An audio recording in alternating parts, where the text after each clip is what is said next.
నమస్తే. ఇదేంటో కనిపెట్టండి చూద్దాం. చాలా క్రిస్పీగా చాలా చాలా బాగున్నాయి. తెలిసింది కదా క్రిస్పీనెస్. ఏమనుకుంటున్నారు ఇది? గెస్ చేయండి, చెప్పండి చూద్దాం. ఇదైతే పులిహోర కాదండి బాబు. Guess it.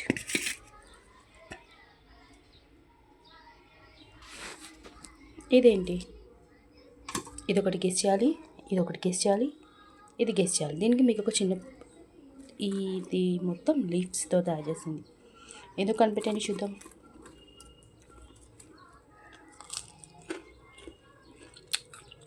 రోస్ట్ టేస్ట్ చెప్పానా నేనే. చామాకు బజ్జీ.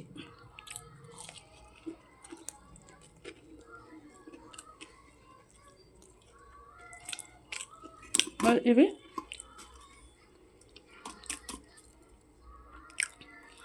వచ్చేసి అందరికీ వైరల్ ఫీవర్స్ వస్తున్నాయి కదా, మీరు కూడా చేసుకొని తినండి. ఓమాకండి శనగపిండి మన బజ్జీకి కలుపుతాం తెలుసు కదా, అలా కలిపేసి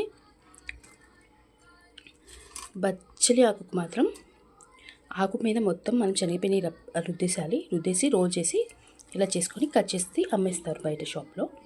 మనము ఇలా కట్ చేసుకున్నాం, డైరెక్ట్గా ఇలా కూడా తినేయచ్చు.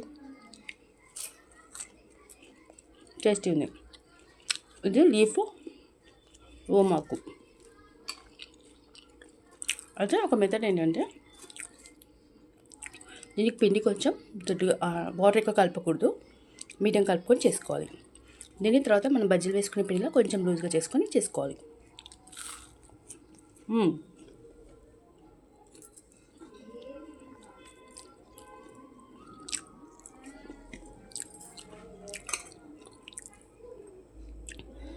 ఇదేంటో ఇంకా చెప్పలే కదా, పోహా అటుకులు ఉప్మండి.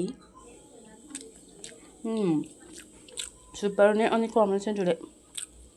మీకు వీడియో నుంచి లైక్ చేయండి, షేర్ చేయండి. Thank you. ఇవి స్నాక్స్గా చేసుకోవచ్చు, హెల్తీగా చేసుకోవచ్చు, ఫీవర్ వచ్చినప్పుడు ఏమైనా తినాలి వెరైటీగా అనుకున్నప్పుడు కూడా చేసుకోవచ్చు. ఓమాకు చాలా మంచిది కదా, అందరికీ తెలిసిందే. చేసేయండి ఇంకా చాలా చాలా వెదర్కి ఓమాకు బజ్జీలు.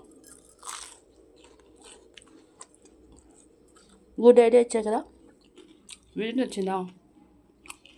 ఒక లైక్ చేయండి, షేర్ చేయండి, సబ్స్క్రైబ్ చేయండి ఫ్రెండ్స్. Thank you. మళ్ళీ కలుద్దాం.